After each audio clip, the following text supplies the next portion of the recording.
अपर्णा यादव के पति प्रतीक यादव के मौत के पीछे का जो कारण है वो पता क्यों नहीं चल पा रहा है। फिर आप लोग पूछेंगे जो पोस्टमार्टम रिपोर्ट में खुलासा तो हो गया है, तुम पागल वागल हो गए हो क्या जो इस तरीके के सवाल कर रहे हो। दर्शकों, ऐसा बिल्कुल भी नहीं है। हम आपको बता दें, बीते दिनों कुछ दिन पहले महज अपर्णा यादव आनंदीबेन पटेल जो राज्यपाल है उनसे मुलाकात करने के लिए वो जाती है, उनसे मुलाकात होती है और इन तमाम मुलाकातों के बीच में एक नाम, एक जो प्रोफेशनल नाम सामने आता है वो है डॉक्टर का। लोग सवाल ये पूछने की कोशिश कर रहे हैं लोगों के साथ साथ सोशल मीडिया पर जो समाजवादी पार्टी के चहेते हैं, जो प्रतीक यादव को चाहते हैं, जो प्रतीक यादव के सम्मान करते हैं, वो लोग लगातार ये सवाल पूछने का कामकाज कर रहा है जो आखिरकार वो डॉक्टर का जो जिक्र अपर्णा यादव कर रही है वो डॉक्टर है कौन। क्या उसी डॉक्टर से प्रतीक यादव अपना इलाज करवाते थे? क्या उसी डॉक्टर के पास जब प्रतीक यादव बीमार होते थे तो जाते थे? क्या उसी डॉक्टर के निगरानी में प्रतीक यादव का इलाज चलता था? इस तरीके के सारे सवाल खड़ा हो रहा है। लेकिन जिस दिन मौत हुई थी प्रतीक यादव के, जिस सुबह में,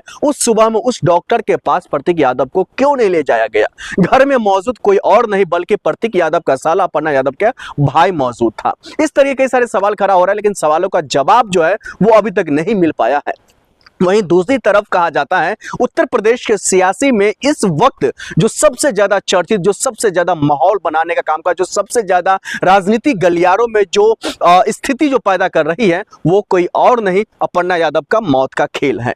कहा जाता है जो इसमें हमने कई सारे लोगों से बातचीत जब मैं कर रहा था इन तमाम मुद्दों को लेकर के, तो कोई कह रहा है राजनीति हत्या है, तो कोई कह रहा है साजिश का शिकार है, तो कोई कह रहा है अपर्णा यादव जो है कहीं ना कहीं संपत्ति को लेकर के इस तरीके की घटनाओं का जो है इसमें शामिल हो सकती है। इस तरीके का सवाल जो है लगातार सोशल मीडिया के जरिए पूछने का कामकाज हो रहा है। लेकिन सच्चाई क्या है इन बातों, इन तमाम कांड को लेकर के, इन तमाम चीजों को लेकर के, इन तमाम बातों को लेकर के, ये तो खैर जांच के बाद ही पता चलेगा। जिस डॉक्टर का जिक्र हो रहा है क्या वो डॉक्टर ही अब खुलासा कर पाएंगे? जिस पोस्टमार्टम रिपोर्ट के मामलों को लेकर के इन तमाम जो कहीं ना कहीं इन तमाम जो घटना इसको दबाने की कोशिश कर रहा है, क्या वो पोस्टमार्टम रिपोर्ट वाकई में सही है? ये तमाम चीज आप दर्शकों पर हम छोड़ रहे हैं, आप हमें कमेंट करके बताइएगा। लेकिन आगे इन तमाम घटनाएं अगर ना हो, इसके पीछे का क्या वजह रहनी चाहिए?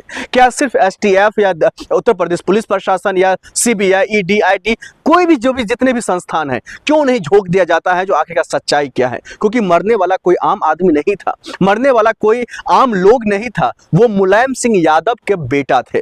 मुलायम सिंह यादव जो उत्तर प्रदेश में कुनमा रखते थे, वो अखिलेश यादव जो बिहार, माफ कीजिएगा, उत्तर प्रदेश के पूर्व मुख्यमंत्री रहे हैं, समाजवादी पार्टी के मुखिया और प्रमुख हैं, वो उनके भाई हैं। खुद अपर्णा यादव जो समाजवादी पार्टी छोड़ करके भारतीय जनता पार्टी में जो शामिल हुई थी 2022 के विधानसभा चुनाव से ठीक पहले, वो उनके पति हैं। ऐसे तरीके के जो है एक कहीं ना कहीं राजनीति परिवार से आने वाले शख्स का मौत हो जाता है और छानबीन नहीं पता चल पाता है। खैर ये तो आने वाले वक्त में ही पता चलेगा, लेकिन अब कहा जा रहा है जो इन मामलों को लेकर के कहीं ना कहीं एक तरफ जो है अब मुख्यमंत्री योगी आदित्यनाथ जी छानबीन और मुख्यमंत्री योगी आदित्यनाथ जी खुद जांच करवाएंगे, खुद दूध का दूध और पानी का पानी करेंगे। वो खुद इन मामलों में अब उतरने का कामकाज कर रहे हैं, क्योंकि उन पर सवाल ये खड़ा हो रहा है जो 2027 के विधानसभा चुनाव से ठीक पहले प्रतीक यादव की डेथ होना, प्रतीक यादव का मौत होना कहीं ना कहीं समाजवादी पार्टी को कमजोर करना है, कहीं ना कहीं समाजवादी पार्टी का कुनमा कमजोर करने की साजिश रची गई थी। क्योंकि इन तरीके के सवाल, इस तरीके के सवाल इसलिए खड़ा हो रहा है दर्शकों,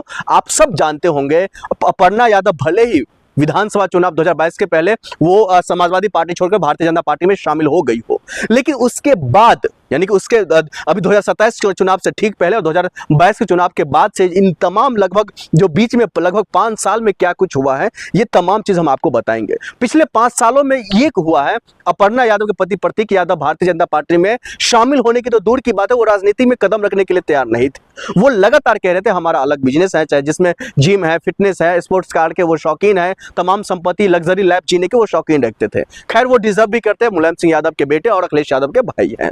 माफ कीजिएगा, लेकिन सवाल ये खड़ा हो रहा है जो इन तमाम मामलों को लेकर के अब योगी आदित्यनाथ जी जो है अब ये कहने की कोशिश कर रहे हैं जो आने वाले वक्त में दूध का दूध पानी का पानी हो जाएगा। अब पोस्टमार्टम रिपोर्ट कितनी सच्चाई है, पोस्टमार्टम रिपोर्ट में ये बात का खुलासा हो जाएगा। आने वाले वक्त में तमाम चीज़ों का खुलासा हो जाएगा। क्या वाकई में प्रतीक यादव के साला इसमें शामिल है, नौकर शामिल है, कोई लोग साजिश किया है, या जो 4 करोड़ का फिरौती मांग रहा था वो लोग शामिल हैं, ये तमाम चीज़ों का खुलासा हो जाएगा। ये उस वक्त हो जाएगा जब खुद अपर्णा यादव एक FIR दर्ज करवा दे। अपर्णा यादव से जो है मेरे साथ साथ जो है हमारे तमाम जो दर्शक ये लगातार गुहार करने का कामकाज कर रहे हैं, जो भाई आप एफआईआर दर्ज क्यों नहीं करवा रही है, क्योंकि जब उन पर पॉक्सो एक्ट में फंसाने का मामला, 4 करोड़ फिरौती का मामला, उन पर जानलेवा हमला की बात होना, उनके कामकाज में जो है कहीं ना कहीं दखल अंदाजी करना, ये तमाम जो आरोपी है वो है कौन? क्या मौत के पीछे वही आरोपी है, नेचुरल डेथ है? ये तो खैर आने वाले वक्त में ही पता चलेगा। लेकिन दर्शकों, आप इस मामलों को लेकर के क्या सोचते हैं? आपका माफ कीजिएगा, आपका इन तमाम जो है प्रक्रिया को लेकर के आप क्या सोचते हैं? कमेंट जरूर कीजिएगा।